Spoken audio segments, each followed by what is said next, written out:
আচ্ছা কি হয়েছে, সমস্যা কি? আজ কয়েকদিন দেখতেছি তোর মন খারাপ। কি হলো আমার লগে শেয়ার কর। যখনই দেখি তোর মন খারাপ করে বসে থাকস। এ বন্ধু চাবিটা দে একটু। ইয়েতে তো মা অসুস্থ করে ওষুধ আনতে হবে। যেভাবে করতেছস মনে হয় যে বাইকটা তোর জীবনে কোনোদিন তো করে দেওয়া কোনো উপকারে আসে না। এখন আমার বাইক নিয়ে আইসস, মা অসুস্থ, মারে দেখতে যাও। রাস্তায় আছে, গাড়ি চলে, গাড়ি দিয়ে যাও। মা অসুস্থ, আমি কি করবো? আচ্ছা সরি ভাই, ভুল হয়েছে, তোর কাছে পাইছে। ঠিক আছে, বুঝতে পারলে হয়েছে। নেক্সট টাইম চাওয়ার আগে বুঝে শুনে দেয়। শুধু এটাই না, আরো অনেক ঘটনা ঘটেছে আমার সাথে, যেগুলো হয়তো মুখে বলতেও লজ্জা লাগে।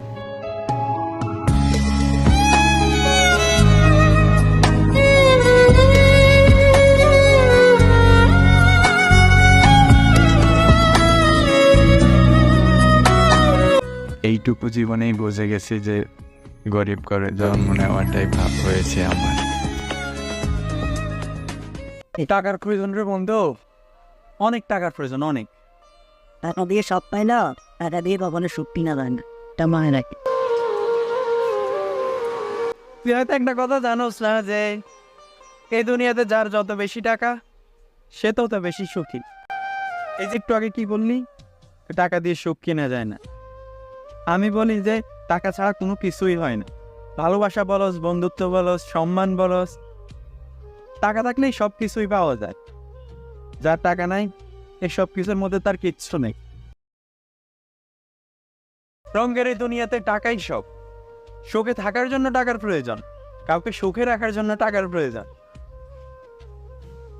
বন্ধুত্ব বলস, গার্লফ্রেন্ড বলস, আত্মীয় স্বজন বলস, যেটাই বলস না কেন, সবাইকে যদি তোরা আপন করে রাখতে চাস তাহলে টাকার প্রয়োজন। বাস, টাকা। দিন শেষে মানে কে কি বলুক আর না বলুক সেটা আমি বুঝতে চাইও না। আমি শুধু একটা কথাই বলতে চাই যে দিন শেষে টাকাই সব। টাকা ছাড়াই দুনিয়াতে কিচ্ছু হয় না, বাস।